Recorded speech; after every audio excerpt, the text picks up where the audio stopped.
Buenos días, el día de hoy les voy a hablar sobre una serie de conceptos de farmacología. Vamos a hablar un poco sobre lo que es la farmacocinética, farmacodinamia, eficacia y potencia. Primero, ¿qué es la farmacocinética? Estos van a ser los efectos del organismo que van a tener sobre un fármaco. O sea, va a ser el estudio de cómo funciona el cuerpo ante un fármaco. En esta se va a incluir la absorción, distribución, metabolismo y excreción. Primero, en la absorción, este va a ser un proceso que consiste en el traslado de un fármaco, administración hacia el torrente sanguíneo. Aquí van a influir propiedades físico-químicas como lo es la solubilidad, la diposibilidad, el tamaño molecular o el grado de ionización. También van a influir factores como la vía de administración, porque hay vías más lentas y otras más rápidas. Por ejemplo, una vía muy rápida podría ser intravenosa y una vía un poco más lenta pues podría ser la intramuscular. También vamos a tener formas de liberación controlada como por ejemplo estos medicamentos, estas pastillas que tienen como esta cápsula de plástico, pues va a ser un poco más difícil de absorber que estas que no la tienen. Igual los parches van a ser un poco más difíciles de absorber por lo mismo que va a ser subtérmico. Después tenemos la distribución, que pues esta, por su nombre lo dice, va a ser la distribución de un fármaco desde el torrente sanguíneo hacia el órgano diana, o sea, el órgano que quiere llegar.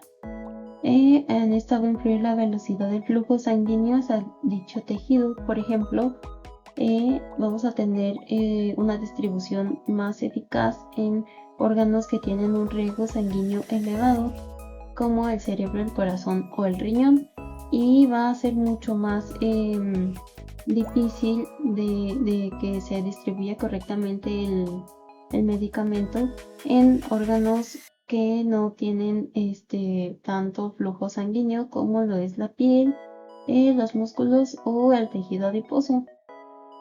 Y también va a influir el volumen de distribución, que este es un valor que indica cuánto fármaco se queda en la sangre o se distribuye en los tejidos. Por ejemplo, si hay un poco volumen de distribución, el fármaco se va a quedar mayormente en la sangre.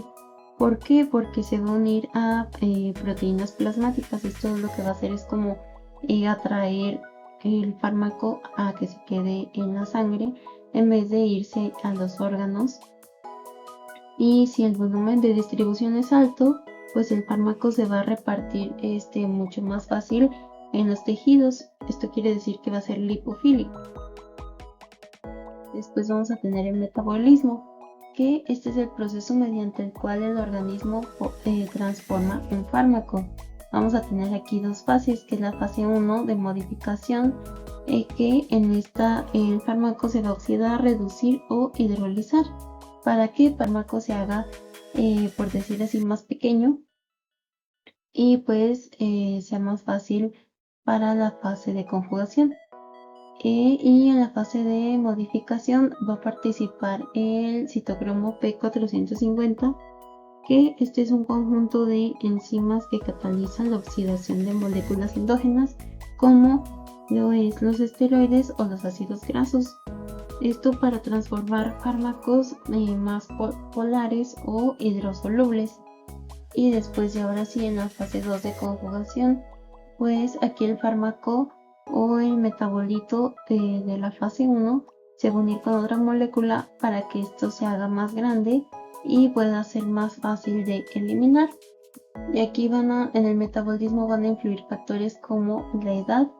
Por ejemplo, no es lo mismo el metabolismo de un anciano al de un recién nacido. También van a influir el género. ¿Por qué? Porque una mujer tiende a tener más tejido adiposo, por lo tanto va a ser un poco más difícil que se absorba correctamente el fármaco. También va a influir el embarazo, esto principalmente por el cambio hormonal. Aquí no va a funcionar como lo haría una persona normal, el citocromo P450, También vamos a tener factores como el consumo de sustancias nocivas, como el alcohol y el tabaco, que pues esto va a influir en cómo se va a metabolizar pues los fármacos. Por último vamos a tener la excreción, que como su nombre lo dice, pues ya va a ser la eliminación del fármaco. Hay diferentes vías, entre la más, por decir así, importante, pues es la renal. Esta por medio pues riñones, pues se va a filtrar lo que es la sangre por medio de las nefronas.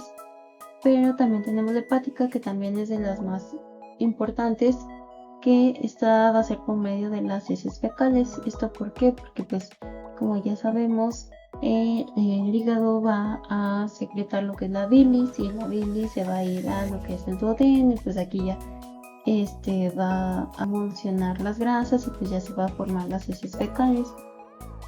Pero también tenemos otras vías como la pulmonar o por fluidos como por ejemplo la leche materna, la saliva o el sudor.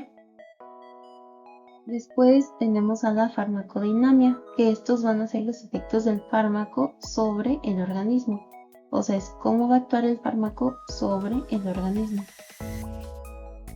Aquí va a actuar pues principalmente el mecanismo de acción, que pues la mayoría de los fármacos se van a unir a moléculas específicas de la célula, como lo son los receptores farmacológicos, que estos van a ser estructuras de la célula que van a reconocer al fármaco, y pues dependiendo de a dónde se va a unir el fármaco, pues va a determinar su mecanismo de acción.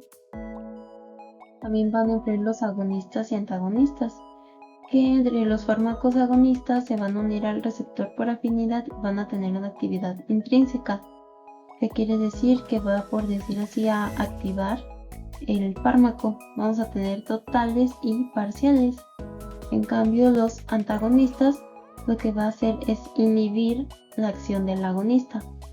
Esto por medio de competitivo o no competitivo, que el competitivo va a competir por el mismo receptor que el agonista, y pues el no competitivo se va a unir a otro receptor de la célula. Después tenemos la relación dosis-respuesta, que esta va a explicar cómo cambia el efecto según la cantidad del fármaco administrado.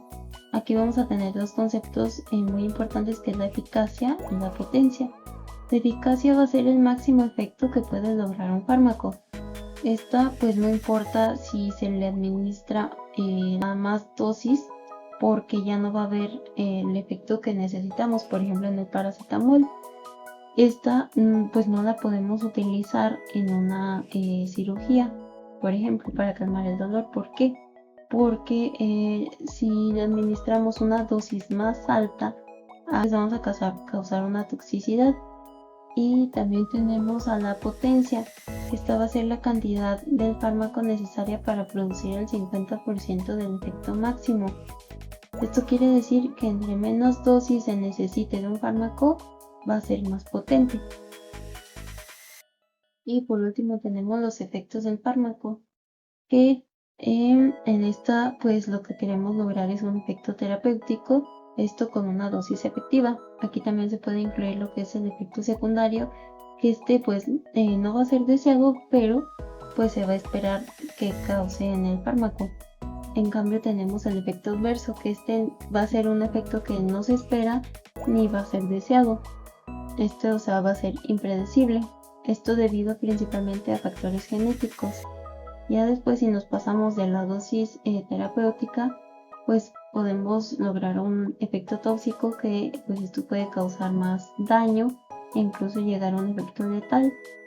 En cambio, si no se le administramos una dosis efectiva, como es una dosis ineficaz, pues el fármaco no va a tener efecto.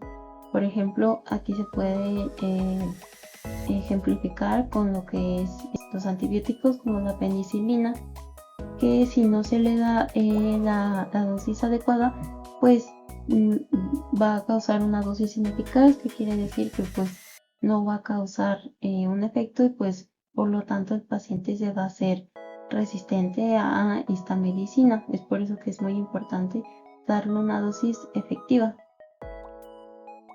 Y eso es todo. Muchas gracias.